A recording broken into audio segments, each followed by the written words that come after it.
ಈ ಪತ್ರಿಕಾ ಪ್ರಕಟಣೆ ಕರೆದಿದ್ವಿ. ಉದ್ದೇಶ ಏನಂತ ಹೇಳಿದ್ರೆ, ದಿನಾಂಕ 6 ಇದೇ ತಿಂಗಳು 6ನೇ ತಾರೀಕು ವಿಜಯನಗರ ಘಟಿಕೋತ್ಸವ 6ನೇ ತಾರೀಕು ಇರೋದರಿಂದ ಆ ಘಟಿಕೋತ್ಸವಕ್ಕೆ ಕುಲಾಧಿಪತಿಗಳಾದ ಮಾನ್ಯ ಘನವೆತ್ತ ರಾಜ್ಯಪಾಲರು ಆಗಮಿಸುತ್ತಿದ್ದಾರೆ.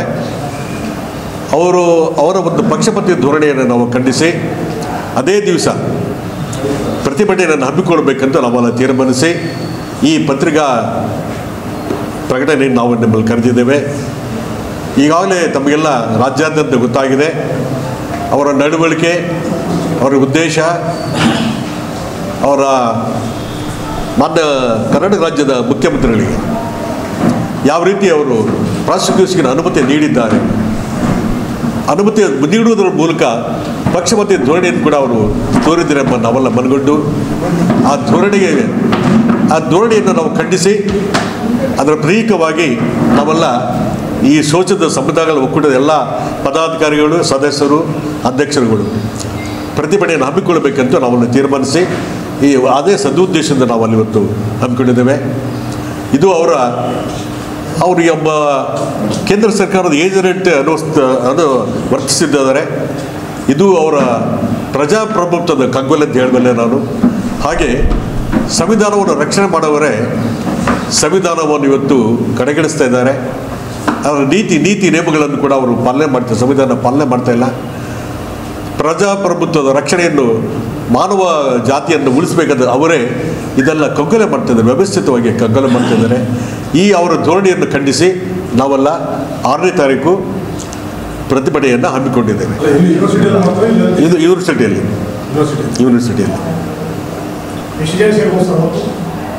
ಒಂದು 1000 ಜನ ಸೇರ್ಬೋದು,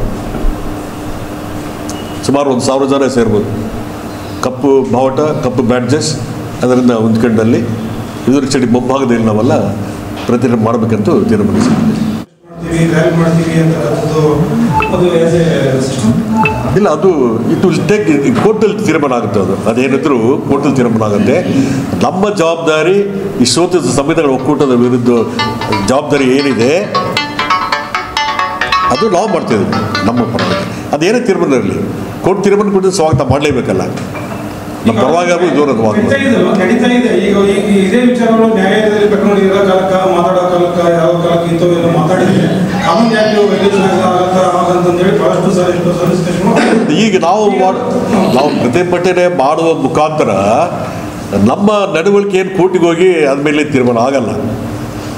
ನಮ್ಮ ನಡವಳಿಕೆ, ನಮ್ಮ ಪ್ರತಿಭಟನೆ ಕೋರ್ಟಿಗೆ ಸಲ್ಲಿ ಜಡ್ಜ್ ನಮ್ಮನ್ನು ಪ್ರತಿಭಟನೆ ನೋಡಿ ತೀರ್ಮಾನ ಕೊಡೋದು. ಅದು ಪ್ರಕಾರ ಅಲ್ಲಿ ಏನು ಫೈಂಡಿಂಗ್ಸ್ ಇದೆ, ಏನೊಂದು ಮೂಲಭೂತ ಅಲ್ಲೇನು ಚರ್ಚೆ ಆಗುತ್ತೆ ಪರ ವಿರೋಧ, ಅದರ ಮೇಲೆ ತೀರ್ಮಾನ ಆಗುತ್ತೆ.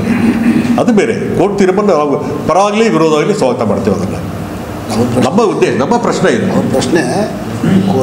ಗೊತ್ತಾಯ್ತು, ನಾವು ನ್ಯಾಯಾಲಯ ನಡೀತಾ ಇದೆಯಲ್ಲ ಅಂತ ನಾವು ಅವರ ಧೋರಣೆ ಅದು ಹೇಳಿ ಖಂಡಿಸ್ತೇವೆ. ಅದನ್ನು ಪ್ರಾಸಿಕ್ಯೂಷನ್ ಅನುಮತಿ ನೀಡಿದಿರಲ್ಲ, ಆ ಧೋರಣೆಯನ್ನು ಖಂಡಿಸ್ತೇವೆ.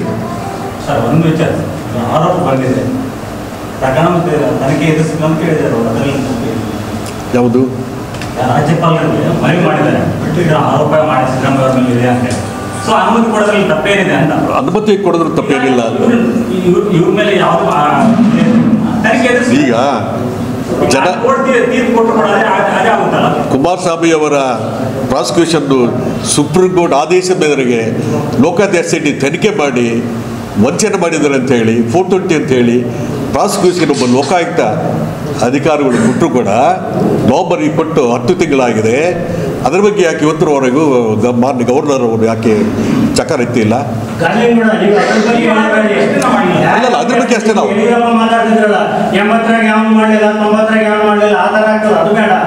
ಇಲ್ಲಿ ಕೇಸಿನ ವೇಟ್ ಈಗ ಮೊನ್ನೆ ಒಬ್ಬರು ನಿಮ್ಮ ಸರ್ಕಾರ ಅಂದ್ರೆ ಕಾಂಗ್ರೆಸ್ ಸರ್ಕಾರ ಅಥವಾ ಸಿದ್ದರಾಮಯ್ಯ ಅವರ ಗಮನಕ್ಕೆ ಬರಲಾರ್ದಂಗೆ ಸಾಧ್ಯ ಇಲ್ಲ. ಅದು ಅವ್ರು ಸಸ್ಪೆಂಡ್ ಮಾಡ್ತಾರೆ, ಮಾಜಿ ಮುರಾ ಆಕ್ಟರ್. ನೀವು ಪ್ರಿಮಾಫೇಷನಲ್ಲೇ ಗೊತ್ತಾಗುತ್ತೆ ಏನೇನು ನಡೆದಿದೆ ಇಲ್ಲಿ ಅಂತ ಹೇಳಿ, ಎಷ್ಟು ಸೈಟ್ಗಳು ಹೋಗಿದೆ, ಏನಾಗಿದೆ ಅಂತ ಹೇಳಿ. ನೀವು ಯಾರು ಮತ್ತೆ ನೋಡ್ಕೊಂಡು ಅವ್ರು ಮಾಡಿಲ್ಲ ಇವ್ರು ಮಾಡಿಲ್ಲ, ಅದಲ್ಲ. ಇದು escapism, just nothing but escapism. ಏನಿಲ್ಲ, ನಾವು ಕೋರ್ಟಲ್ಲಿ ಏನೇ ತೀರ್ಮಾನ ಆದರೂ ಸ್ವಾಗತ ಮಾಡ್ತೀವಿ ಅಂತ ಹೇಳಿದೀವಲ್ಲ. ನಾವು ಕೋರ್ಟಲ್ಲಿ ಯಾವುದೇ ತೀರ್ಮಾನ ಅದು ಸ್ವಾಗತ ಮಾಡ್ತೀವಿ. ಕುಮಾರಸ್ವಾಮಿ ಕೇಸ್ ಹೇಳಿದ್ರಿ 2013ರಿಂದ 2015ರವರೆಗೂ ಇದೇ ಸಿದ್ದರಾಮಯ್ಯನವರ ಏಕಚಕ್ರಾಧಿಪತ್ಯ ಮುಖ್ಯಮಂತ್ರಿ ಇದ್ದಾಗ ಯಾಕೆ ಮಾಡಬಾರ್ದಾಗಿತ್ತು? ಹಾಗಿದ್ರೆ ಕುಮಾರಸ್ವಾಮಿ ಅವರು ಮುಖ್ಯಮಂತ್ರಿ ಆಗಿದ್ದಾಗ 2018ರಲ್ಲಿ ಅವರು ಕೊಟ್ಟ ಚುನಾವಣಾ ಆಯೋಗ ಕೊಟ್ಟಂತ ಅಫಿಡವಿಟಲ್ಲಿ 8 ಕರಪ್ಷನ್ ಆಕ್ಟ್ ಕೇಸ್ಗಳು ಅವ್ರ ಮೇಲಿದ್ದಾವೆ. ಎಂಟಿದಾವೆ ಹಾಗೆ ನೋಡಿದ್ರೆ ಇಲ್ಲೇ ನಮ್ಮ ಜಂತಿಕಲ್ ಮೈನಿಂಗಲ್ಲಿ 550 ಎಕರೆ ವಂಚರಾಗಿದೆ ಅಂತ ಹೇಳಿ ಅದ್ರ ಬಗ್ಗೆ ಲೋಕಾಯುಕ್ತ ಕೊಟ್ಟಿದ್ದಾರೆ. ಪ್ರಶ್ನೆ ಈಗ ಇದಾಗಿರೋದೇ ಬೇರೆ. ಮುಖ್ಯಮಂತ್ರಿಗಳು ಧರ್ಮಪತ್ನಿ ಹೆಸರು ತಳಕಾಕಿರೋದಕ್ಕಾಗಿ ಇಷ್ಟೊಂದು ಹೈಪ್ ಕ್ರಿಯೇಟ್ ಆಗಿರೋದು, ಬೇರೆ ಆಗ್ತಾ ಇರಲಿಲ್ಲ. ಏನಿಲ್ಲ, ಒಳಸಂಚೆ ಏನು ಇದ್ದು ನಡೀತಿದೆ. ಅವ್ರ ಪಾತ್ರ ಇದರಲ್ಲಿ ಏನಿಲ್ಲ. ಅವರ ಪಾತ್ರ ಏನಿಲ್ಲ ಇದರಲ್ಲಿ. ಇದು ಲೆಟರ್ ಕೊಟ್ಟಿಲ್ಲ, ಮೌಖಿಕ ಆದೇಶ ಇಲ್ಲ. ಕಾಂಗ್ರೆಸ್ನವರು ನೀವೆಲ್ಲ ಸಿದ್ದರಾಮಯ್ಯ ತಪ್ಪು ಮಾಡ್ಯಾರ ಅಂತ ಹೇಳ್ತಾರೆ ಅಂತ ನಿರೀಕ್ಷೆ ಮಾಡೋಕ್ಕಾಗತ್ತಾ? ಅಲ್ಲ, ಆದ್ರೂ ಅದಲ್ಲ, ಮೇಲ್ನೋಟಕ್ಕೆ ಅವ್ರೇನು ಆದೇಶ ಕೊಟ್ಟಿಲ್ಲ, ಅವ್ರ ಸರ್ಕಾರದಲ್ಲಿ ಆಗಿಲ್ಲ. ಇಲ್ಲಿ ಕೇಳಿ ಸರ್, ಬೇರೆ ಬೇರೆ ರಾಜ್ಯಗಳಲ್ಲಿ ಕಾಂಗ್ರೆಸ್ ರಾಜ್ಯಪಾಲರು ಇದೇ ರೀತಿಯೇ ನಡ್ಕೊಂಡಿದ್ದಾರೆ. ಅಲ್ಲ ಅವರು ಸನ್ಮಾನಕನೇ ಅದಲ್ಲ. ಅಲ್ಲ ಅಲ್ಲಿ ಏನೇ ಇರಲಿ, ಪರಿಪಾಠ ಏನೇ ಇರಲಿ, ನಮ್ಮ ಧ್ಯೇಯ ನಮ್ಮ ಹಕ್ಕು, ಇದು ನಮ್ಮ ಧ್ಯೇಯ, ನಮ್ಮ ಪ್ರತಿಭಟನೆ ಮಾಡುವಂಥ ನಮ್ಮ ಹಕ್ಕು ಅದು. ಹೀಗಾಗಿ ನಾವು ಪ್ರತಿಭಟನೆ ಮಾಡ್ತೀವಿ.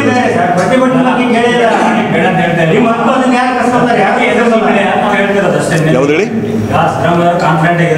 ಹೌದು ಹೌದು ಹೌದು.